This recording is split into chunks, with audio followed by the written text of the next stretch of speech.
Welcome to KR engineering and career guidance YouTube channel subscribe చేయండి, like చేయండి, share చేయండి.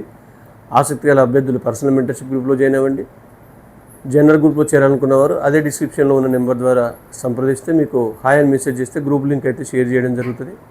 మరి బిగ్ అప్డేట్, మనకు నిన్న నైట్ ఏదైతే మనం ఎదురు చూస్తూ ఉన్నామో ఎంసెట్ ఫేజ్ 1 సంబంధించిన రిజల్ట్స్ అయితే వచ్చాయి. మరి అలాట్మెంట్స్ వచ్చినప్పటి నుంచి దాదాపు చాలా సంఖ్యలో ఆస్పిరెంట్స్ ఫోన్ చేశారు. అందరికీ దాదాపు కోరుకున్న విధంగా మార్కులో వచ్చిన రకంగానే మంచి సీట్లు అయితే రావడం జరిగింది. మరి అందరికీ కేఆర్ అన్ని గ్రూప్స్లో ఉన్న విద్యార్థులకు మరియు పేరెంట్స్కి మీరు కోరుకున్న సీట్ వచ్చినందున శుభాకాంక్షలు తెలియజేస్తూ, మరి సీట్ వచ్చిన తర్వాత వాట్ నెక్స్ట్ అనేది మనం ఆల్రెడీ కూడా వీడియో చేసాం. మరి మళ్ళీ చాలామంది కన్ఫ్యూజన్తో అడుగుతున్నారు. దీనికి సంబంధించి ప్రధానంగా మీకు సీటు మెసేజ్ రూపంలో వస్తుంది. ఒకవేళ ఎవరికైనా మెసేజ్ రూపంలో రాకపోతే మీరు ఎంసెట్ వెబ్సైట్లోకి వెళ్ళి మీ లాగిన్ ఐడి పాస్వర్డ్ ద్వారా చెక్ చేసుకోవచ్చు. మరి ఆల్రెడీ మెసేజ్ వచ్చిన వాళ్ళు ఇమీడియట్గా మీరు ఎంసెట్ వెబ్సైట్లోకి వెళ్ళి మీ లాగిన్ ఐడి పాస్వర్డ్తో ముందుగా అలాట్మెంట్ లెటరు డౌన్లోడ్ చేసుకోండి. ఆ అలాట్మెంట్ లెటర్లో మీకు వచ్చిన కాలేజీ బ్రాంచ్ డీటెయిల్స్, మీరు కట్టాల్సిన ఫీజు డీటెయిల్స్ క్లియర్గా ఉంటాయి. మరి అలాట్మెంట్ లెటర్ డౌన్లోడ్ చేసుకున్న తర్వాత మీరు ఎంత ఫీజు అయితే అక్కడ చూపించిందో, ఆల్రెడీ రీఎంబర్స్మెంట్ ఉన్న వాళ్ళకి రీఎంబర్స్మెంట్ పోగా మిగిలిన ఫీజే కింద టు బి పేడ్ అని సూచించింది. ఫైనల్గా కింద ఉన్న ఫీజు ఫైనల్ ఫీజు అది. దాన్ని మీరు డైరెక్ట్గా నెట్ బ్యాంకింగ్ కానీ లేదా క్రెడిట్ కార్డు కానీ డెబిట్ కార్డు కానీ మీది కానీ మీ బంధువులకు సంబంధించిన దానిలో నుంచి ఫీజు కట్టేయండి. First step allotment letter download చేసుకోవడం, సెకండ్ స్టెప్ ఫీజు కట్టేయడం, నిర్దేశించిన ఫీజు.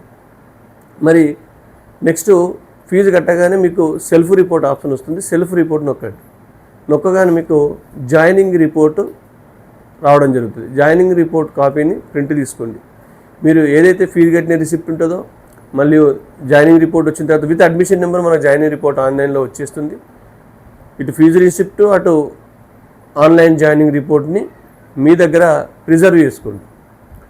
మరి ఆల్రెడీ ఆన్లైన్లో మనం ఫీజు కట్టినాం, సెల్ఫ్ రిపోర్ట్ చేసినాం, జాయినింగ్ రిపోర్ట్ తీసుకున్నాం. చాలామంది డౌట్స్ ఏంటంటే ఫిజికల్ రిపోర్ట్ కోసం ఆ కాలేజీకి వెళ్ళాలా వద్దా అని చెప్పేసి. మీరు మొదటి రౌండ్ తర్వాత ఫస్ట్ ఫేజ్ తర్వాత ఆన్లైన్ రిపోర్ట్ చేసుకొని ఆన్లైన్లో ఫీజు కట్టి ఆన్లైన్ సెల్ఫ్ రిపోర్ట్ చేసి ఆన్లైన్లో జాయినింగ్ రిపోర్ట్ తీసుకొని మీ దగ్గర పెట్టుకుంటే మీ సీట్ కన్ఫర్మ్ అయినట్టే. మీకు జాయినింగ్ రిపోర్ట్లో క్లియర్గా అడ్మిషన్ నెంబర్తో సహా వచ్చేసింది. కాబట్టి మీరు కాలేజీకి ఫిజికల్గా వెళ్ళాల్సిన అవసరం లేదు. ఫస్ట్ రౌండ్ తర్వాత అంటే మొదటి ఫేజ్ తర్వాత ఎవ్వరూ ఫిజికల్గా కాలేజీలో రిపోర్ట్ చేయాల్సిన అవసరం లేదు. ఈ విషయంలో పూర్తి క్లారిటీ ఇవ్వడం జరుగుతుంది.